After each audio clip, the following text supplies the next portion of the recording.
Did you guys notice anything throughout this discussion that was kind of surprising to you? Last year we focused on belonging, and we focused on belonging in the school in general.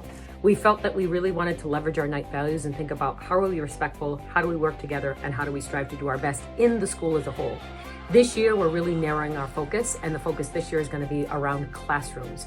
Knowing that belonging is truly about academic success, we want to think about what can we do in our classrooms, continue to support students with their belonging so that they do have that academic success. Our whole point is that we just really want to make Hoyoke High a place that every single person feels like they belong in, and that we can work for that. I think this year it went just as great as last year. I was very grateful that I had a great group that had a ton of great ideas, and we worked really hard to make sure that everybody was heard and everybody was really getting those ideas out, and we were all working hard to share them and be our true self. Student Summit is very important work because not only does it bring student facilitators that are already leaders in the room, but also brings students that are often not encouraged or motivated to speak up, so that it brings them the space to come to the conversation, come to the table by student-led conversations, so that it motivates and it creates that excitement to be part of the community. It's been really good. I really enjoy hearing,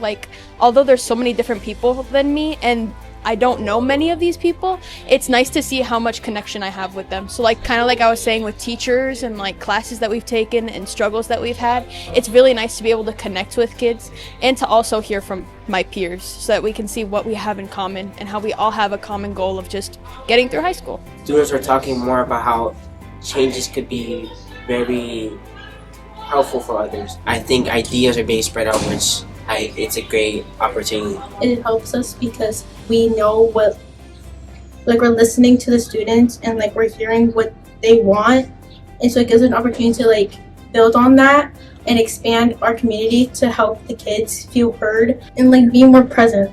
Having that space where there was adults that were just listening to us students made me feel like I'm being supported and that other students are really getting heard into how they feel about this whole program and how they feel about the school in general. And I'm happy that there are people that really do want to fix this and that there are adults taking time to let us kids tell them so that they can fix it. It was nice. It was a conversation where everyone started to feel more comfortable, taking down notes, talking to each other and agreeing with each other, or maybe even disagreeing with each other, but politely and peacefully. And I felt like that was very refreshing. The Student Summit was originally going to be a one day in our life thing. And it has become the way that we operate at Hoyoke High School North Campus. We've created a group of students who do the work. We consistently are looking for ways to incorporate student voice. This Student Summit is kind of like that next step of big picture whole school. And Mr. Cotto and I have actually been working pretty closely thinking about how can we even expand the work next year to continue to take our student leaders and really having them drive this whole process and having very little adults lead the work.